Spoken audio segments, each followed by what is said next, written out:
This story happened after my divorce. I thought my marriage to my ex-husband was happy and fulfilling, but his betrayal and infidelity completely destroyed my trust and love. I yearned for a fresh start, but my world collapsed again when my ex-husband secretly took my children away. I searched 4 places for any sign of my children and my ex-husband, even just a glimmer of hope to keep me going, but no matter how hard I tried, I could never find them. My desperation and helplessness tortured me deeply and left me at a loss for words. At a time when I needed help and support the most, I befriended a man. He was a man who was addicted to illegal drugs and often showed up at local bars and nightclubs. I didn't want anything to do with him, but he initiated a conversation with me and gradually became my friend. He told me his own story, and his life was once full of pain and struggle. Like me, he had also gone through the pain of divorce and the loss of a child. Despite our different experiences, we formed a special bond in the face of our shared pain. After I became friends with the man who was addicted to illegal drugs, I became addicted to drugs and began frequenting the local bars. That man became my companion and comfort. He expressed sympathy for my divorce and missing children issues and began to introduce me to different drugs. Initially, I refused his offers, but gradually I began to feel helpless and miserable and began to numb myself with the help of drugs. I met more people in the bar who were also addicted to drugs. We got together and used drugs to escape the difficulties and pain of life. Whenever I felt desperate, drugs became my outlet and antidote. But it turned out that such an antidote only made my situation worse. One night, I was partying with the guy in the bar. I had completely lost control of myself and took a lot of drugs. During that crazy night, my life was in danger. I started to lose consciousness and my whole world became a blur. I felt so much pain that I hoped death would rid me of it. However, I never imagined that this ridiculously crazy night would change my life.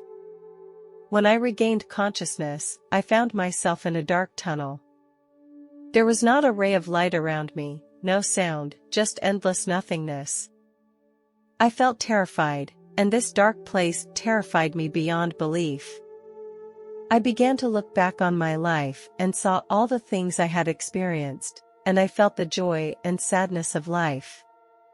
This feeling led me to death again and again, each time being pushed deeper into darkness. I was trapped in a dark, eerie place, and I felt the stench and death in the air. The ground was burning lava, and the temperature was so high that I could barely stand it. I heard the moans and howls of countless people, which came from all directions and made me feel overwhelmed with terror and despair. Fire sometimes flickered out of the darkness, and through it I saw some terrible creatures, writhing and crawling in the corners of the inferno. I walked through a scorched earth and saw countless agonized souls, writhing in agony in the lava, their screams breaking my heart. They were caught by some terrible demon and dragged into the lava with spears or hooks. I saw a woman hanging above the lava, bound to a rack of steel and covered with flames. She screamed, causing me to feel deep sorrow and helplessness. I was chased by all kinds of horrible creatures that roared and screamed, spewing flames and venom from their mouths. I had nowhere to hide but to run as best I could and try to survive. I saw countless broken bones and fractured bodies, which were scattered on the ground, making me feel extremely depressed and scared. This place, I knew, was hell, the habitat of all demons and evil spirits, and I would be trapped here forever. When I thought I could no longer bear the pain of hell, a warm glow suddenly spilled onto my face. I looked up and found a mysterious man in a gorgeous robe appearing in front of me. His gaze was filled with warmth and compassion, as if he could see deep into my heart. He reached out his hand, gently patted my shoulder, and said to me, "Child, you have walked through hell, and now you can return to the sunny world." His voice was soft and soothing, making me feel incredibly warm and comfortable. As he spoke, I suddenly felt my body floating lightly, as if I were floating in the air. I saw my body fade away in the light and then reborn.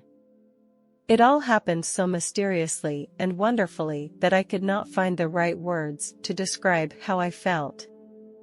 When I arrived at the gates of heaven, I was surrounded by countless shining angels. They welcomed me with soft voices and smiles, making me feel an unparalleled peace and warmth. Heaven was filled with a sense of peace. The whole heaven was illuminated by soft light, without a single pollution or blemish. The sky was blue in color, without a single cloud, and the sunlight was abundant and soft, making people feel very comfortable. There are beautiful views and gorgeous colors, and there is no cold or hot weather. There are many different areas in the paradise, each with its own character and beauty. There was a bright green meadow with all kinds of flowers scattered on it, from blue tumbleweeds to red roses. There are some small streams in the meadow, and some small animals moving around in the meadow. All of them are very friendly and make people feel peaceful and comfortable. There are also many buildings in the paradise, and they are all built with the most beautiful materials. These buildings come in all shapes and sizes. Some are palaces, some are gardens, and some are libraries and schools. These buildings are filled with music and singing, which makes people feel very warm and joyful. The people here are very friendly and welcoming. People live there very happily, without pain or disease, and there is no jealousy or hatred among people. All respect and love each other. In heaven, people can commune with God intimately and feel His love and compassion, which makes people feel incredibly happy and joyful. As I was wandering in heaven, I suddenly saw a familiar figure, which was my late grandmother. She was standing in the middle of a sea of beautiful flowers, surrounded by many radiant and shimmering angels flying around her. I went to her side and she turned her head to look at me. At that moment, our eyes met and my heart welled up with infinite emotions and joy. She smiled and said, "My child, you are here." I talked with her for a long time about many things from the past, and she told me that she had been watching and praying for me, hoping that I would have a bright future. I expressed my love and thoughts to her, and she responded with the same sentiments. In this beautiful garden, we felt carefree, without pain, without illness, without separation. I also met other loved ones who had passed away, and we shared our lives together in heaven. We enjoyed the beautiful scenery, the food, the music, and the dancing together. They told me that they were always watching over me, praying for me to get through it, and always sending me love and strength. I saw a man in a white robe walking toward me. He had gentle eyes and looked very friendly. He smiled at me, held out his hand, and welcomed me to heaven. I felt his palm was very warm, as if it could bring me endless comfort and strength. I wanted to kneel down and pay my respects to him, but he pulled me up and told me he didn't need my respects. We sat down and started talking. He asked me about my life, my likes and worries, and I poured everything out to him. He listened attentively and did not interrupt me or criticize me. On the contrary, he comforted me and encouraged me, making me feel very loved and accepted. In our conversation, I felt the warmth and peace of Jesus. His words made me feel very comfortable and relaxed, like a long-lost child finally reuniting with his parents. We discussed many things, including my faith, my family, and my future. He told me that he would always be by my side, protecting me and taking care of me. Finally, he gently told me that it was time to return to Earth. I was surprised and asked, "Why do you want me to go back to Earth? I would rather stay here all the time." Jesus replied, "Your mission is not yet complete, and you have very important work to accomplish on Earth. Your mission is to help others on Earth and bring them hope and love." I thought of my family and friends and others who needed me. I understood Jesus' words and learned that I had to return to Earth to complete my mission.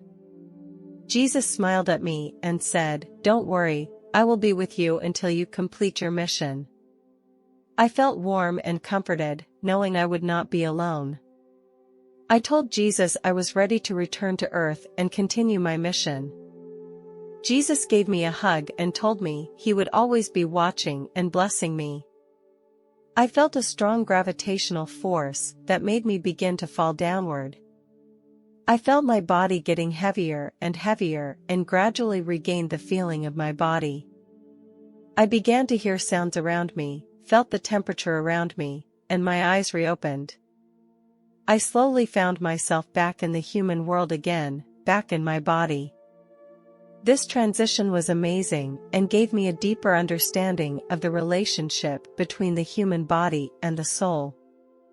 Although I stayed with the beauty of heaven, I knew I needed to return to Earth. After that moment, I was deeply aware that I needed to make some changes and that I could no longer let my life be ruined. So I began trying to quit illicit drugs and alcohol and slowly regain my physical and mental health and order in my life. I began attending various drug and psychological treatments, learning how to deal with my emotions and stress, and began to take a fresh look at my life. For a long time, I struggled to find my children and my ex-husband, but never received any news. I kept the love and anticipation for my children alive and kept waiting for a miracle to happen.